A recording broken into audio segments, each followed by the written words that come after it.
everyone, and welcome to today's webinar, How to Overcome Anxiety.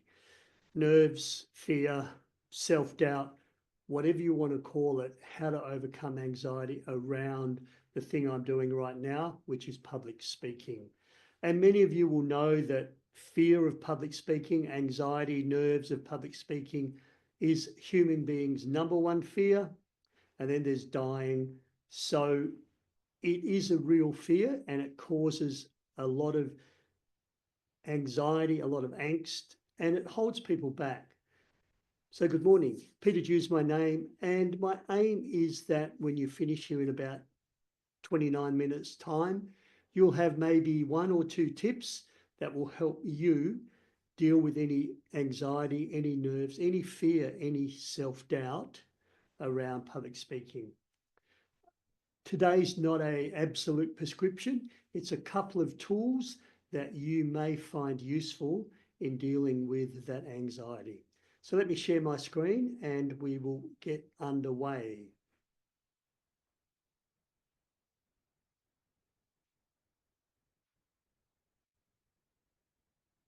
All right, overcoming anxiety, techniques for more confident public speaking. As always, I encourage you to participate, ask questions as you go, drop comments into the question and answer box, even write your own experience in that you're happy for me to read out or share. Please take notes. I'm hoping, as I mentioned, one, maybe two things will be of value to you as you walk away. So take those notes that you can use later on, and also think, how might I use this in my personal circumstances? Whenever I attend a webinar or a seminar, I always come from that perspective of what can I use, and apply that to yourself, apply that to your own circumstances. All right. And a good crowd of people today, so welcome everyone.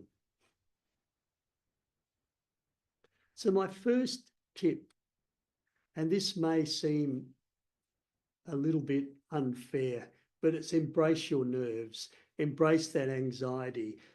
One of the myths of public speaking is, how do I get rid of my nerves? How do I get rid of my anxiety so I can be a more confident and a more effective public speaker?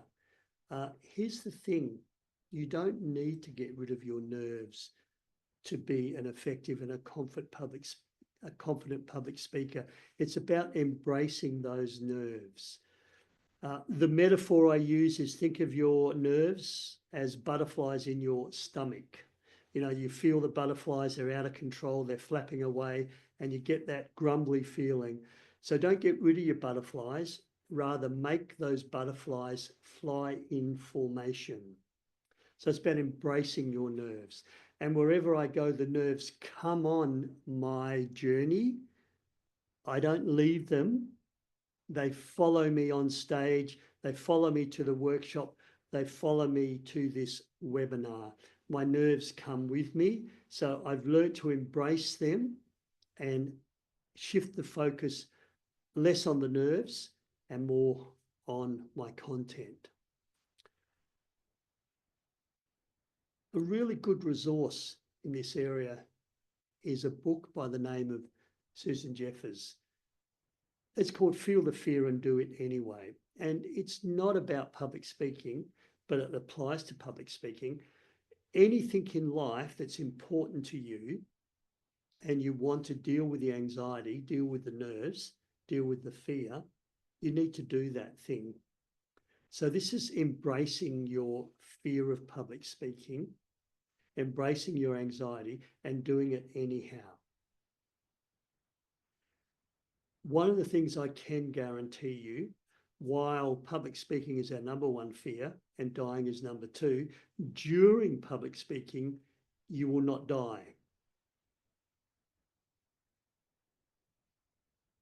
You may get really nervous. Your heart rate might increase significantly. Your hands might shake a little bit and you may have a quiver in your voice, but you won't die from public speaking. So embrace those nerves, And don't wait for them to go away. Don't get rid of the butterflies, rather make them fly in formation. The other metaphor I use around embracing your nerves is think of your nerves as wild horses. So wild horses are magnificent animals. They are completely out of control. They go whichever way they want to. They jump over objects. The wind is blowing in their manes. They're traveling at 100 miles an hour down hills, completely out of control. This is your nerves. This is your anxiety, completely out of control. Don't shoot the wild horses. Don't shoot them. Rather, tame them and harness them, and they'll take you on the ride of your life. So rather than getting rid of your anxiety, rather than getting rid of your nerves, learn to harness that nervous energy, and it'll take you on the speaking journey of your life.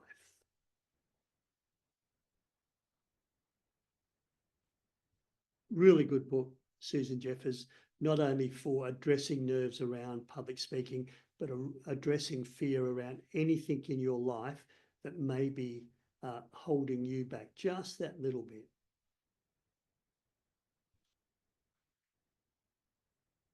Here's another way of looking at anxiety. Nerves, anxiety put you in that peak performance mode. Nerves, anxiety make your peripheral vision pop. You see wider, you see further, you concentrate harder. They make your short, smooth muscle ping so you can be more responsive, more dynamic, more agile. So the role of nerves helps you move into that peak performance mode. So there's this healthy level of anxiety, this healthy level of nerves. And in terms of stress, there is two types of stress. There is distress and there is eustress. And I get a little bit stressed before every presentation. And I know that stress is good stress, not bad stress. Distress is bad stress. Eustress is normal. It's good stress. When you do something new, when you try a new task where you're likely to fail, think of riding a push bike for the first time, but acknowledging that stress is good, and there's going to be a few accidents versus completely distressed about something. So nerves are important. Anxiety is important to put you in that peak performance mode. In that peak performance mode. They may never go away, and they're related to your peak performance. I don't know if there's any Queenslanders in the room, but Sally Pearson was interviewed before the gold medal Olympic hurdles final, 110-metre women's hurdles, 2012 Olympic Games. And she was asked, are you nervous? And she said, well, of course I'm nervous. I'm nervous because it's the Olympic Games. I'm glad I've got nerves today, because if I didn't have nerves, I would not be ready. I would not be ready to race. If you don't have nerves, I suggest you're not ready to speak to that audience. If you're totally relaxed, if you're totally calm, you're probably going to come across a little bit blasé, a little bit ho-hum, a little bit as if the audience doesn't really matter to you.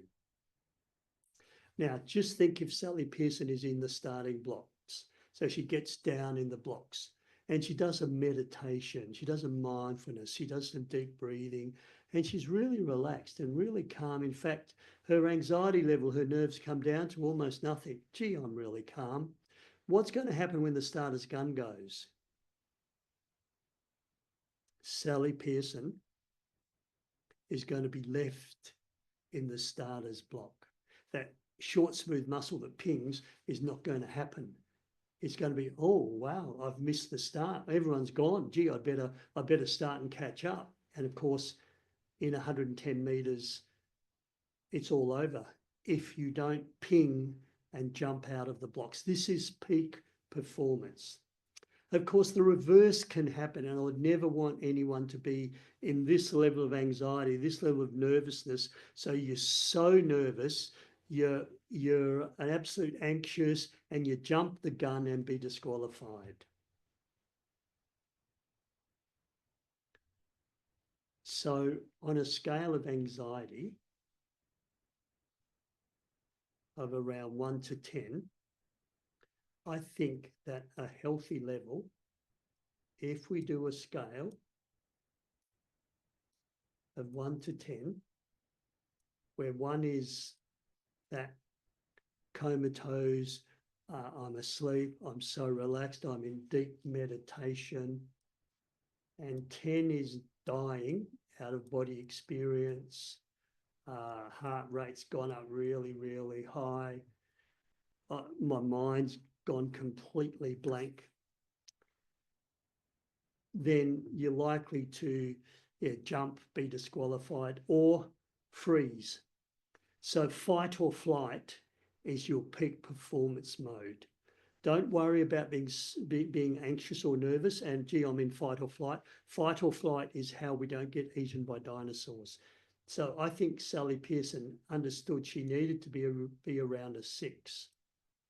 If she's a 9, she's probably going to jump, be disqualified. If she's a 3, she's probably going to miss that starter's gun. So I would put anyone in public speaking, I would say try and aim for a 7, 6 or 5 anxiety level out of 10. And you'll know if you're getting up to an 8 or 9. If you're up to an 8 or 9, and that might be where you need to do more preparation. That might be where you need to do some relaxation. That might be where you need to do more preparation to make sure that you can really just bring it down to that healthy level. So, one of the myths of public speaking. How do I get rid of my nerves to be a confident, effective public speaker? You don't need to. It's about making the butterflies fly in formation and having a healthy level of nerves that will put you in your peak performance mode. Agile, sharp, responsive, peripheral vision popping, seeing what's happening in the room, attending to people's needs.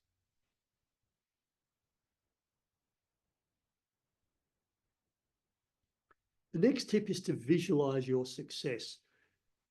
I'm a nervous speaker and I do conference speaking. I was in Kuala Lumpur earlier this year.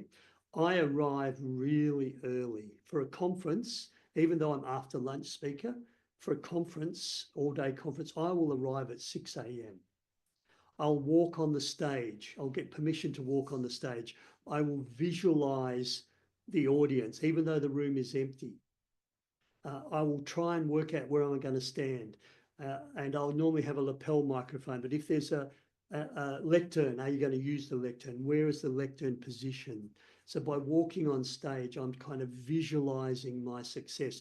I'll also take a seat in different parts in the auditorium just to get a perspective from the audience, what I'm going to look like on stage. And one of the things I will do in my mind while I'm standing on stage, I will practice and nail my opening 30 seconds. And I'll practice and nail my conclusion, my call to action. So with the beginning and the end nailed in my mind, visualization, not much can go wrong when I do the real presentation. If any of you are familiar with neuro-linguistic programming, this practice of playing ahead a movie, your success, is called future pacing. It's also called visualization, visualizing your success. But by being there and nailing your opening and nailing your ending, you have future paced and set yourself up for success. Always arrive early, get on stage. This helps with preparation as well, and it helps my anxiety come down just a little bit. One of the hardest things to do is to walk onto a stage, walk into a room for the first time. There's a group of people there, they're all looking at you, and yes, your anxiety level will go up. But if you, by preparation, have been in that room before, done your preparation, done your visualization, my anxiety level just comes down a little bit and enables me to get into that peak performance mode.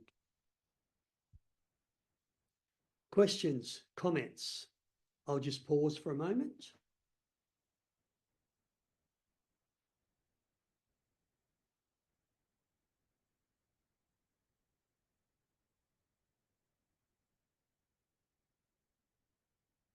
No Q&A, no chat at the moment.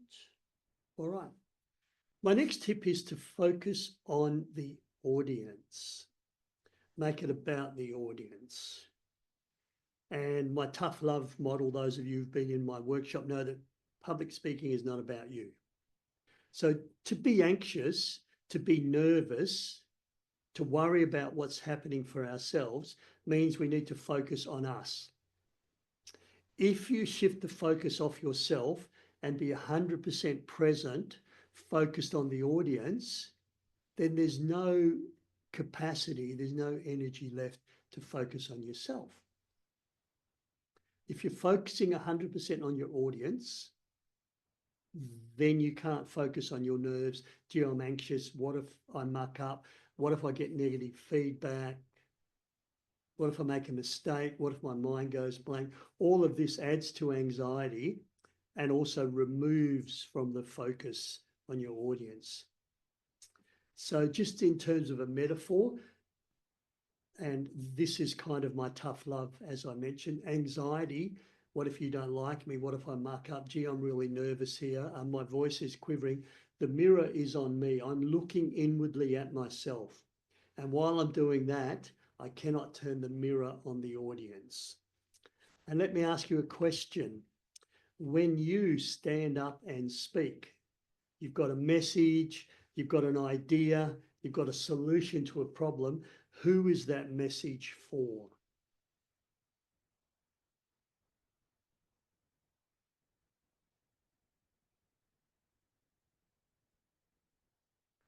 Chat is disabled. Q&A is working. Chat. To everyone.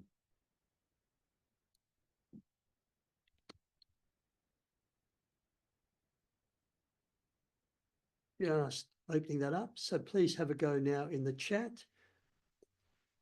Thank you for that comment in the question. All right.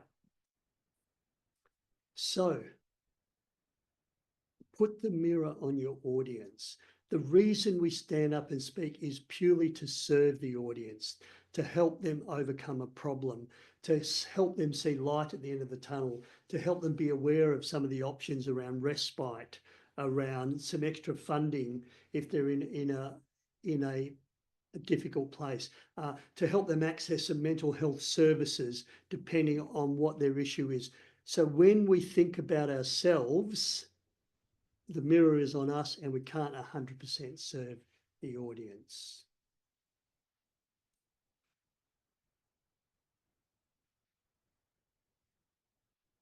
Sorry about that. I just rolled my mouse. So focus on your audience, not on yourself.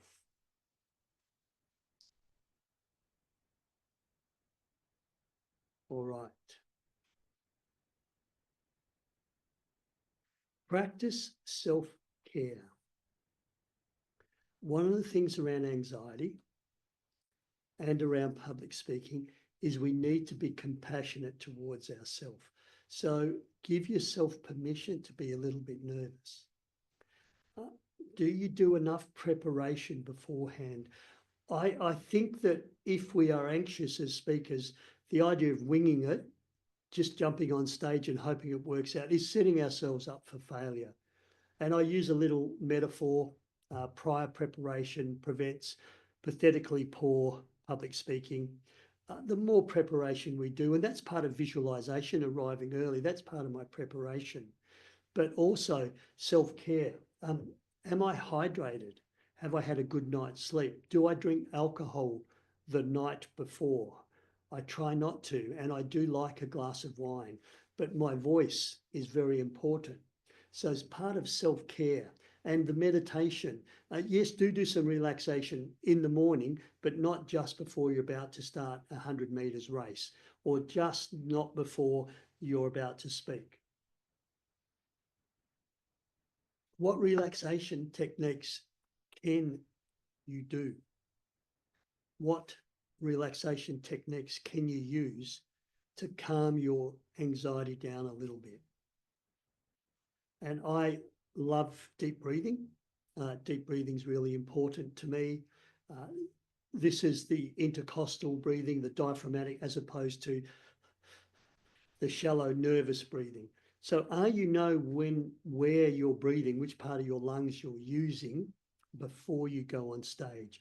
The ability to do that deep diaphragmatic breathing down here is calming. It's also oxygenating, and it will help that anxiety come down a little bit. Really important to practice self-care before and after. So after you've finished, once again, congratulate yourself for having the courage to participate, to agree to speak at that conference. My life as a person who stutters has often been avoiding. So not saying something that I should have said through fear, through self-doubt, through my stutter, through anxiety. I now believe it's better to stand up and tell your truth and be shouted down than to not tell your truth through fear or self-doubt. Better to stand up and share your message, share your truth, and people say, no, that won't work, than to not share your truth because of your own self-doubt. And another saying I like in my life as a person who stutters is, get knocked down 10 times, stand up 11. In fact, get knocked down 25 times, stand up 26 times. So when you're sharing your ideas, you're focusing on the audience. The message is on the audience. It's not about you. And if people don't agree, that's fine, but better to share your truth than to not speak up through fear or self-doubt. And continuing on with self-care. Don't aim to be perfect, please. Perfection can add to anxiety. Perfection and social anxiety go hand in hand. It's okay to be nervous. It's okay to make mistakes. And here's another part of the self-care. Do not do post-event rumination. Post-event rumination is when after the event, after your presentation, we say in our head, I should have, I could have, if only I had done, I really mucked that one up, didn't I? It's also called self-flagellation. Self-flagellation is when we beat ourselves up. Please don't do that. Do the best you can and then let it go. And invite feedback from the people who matter, which is your audience. And then determine what you're going to change, what you're going to improve. My role today is to do the best I can for you in the 30 minutes we have. It won't be perfect, and I will welcome your feedback. Let me check in chat. All right, no messages. So don't aim to be perfect. Don't do post-event rumination. So in summary, nerves, anxiety, fear is common in public speaking. In fact, most people I know have some level of anxiety before, during a presentation. The bigger the presentation, often the higher the level of anxiety. The more importance, the job interview, the job you really want, the anxiety goes up. So here's my tips. Embrace your nerves. Don't try and get rid of the butterflies. Make the butterflies fly in formation. Understand that nerves, fight or flight, put you in that peak performance mode. It's how we don't get eaten by dinosaurs. It's how we dodge, become sharp. Our peripheral vision pops and we're able to avoid the dinosaurs. The freeze in the headlights, the rabbit in the headlights, means the dinosaur does come and eat you. So healthy level of nerves is okay. They put us in our peak performance.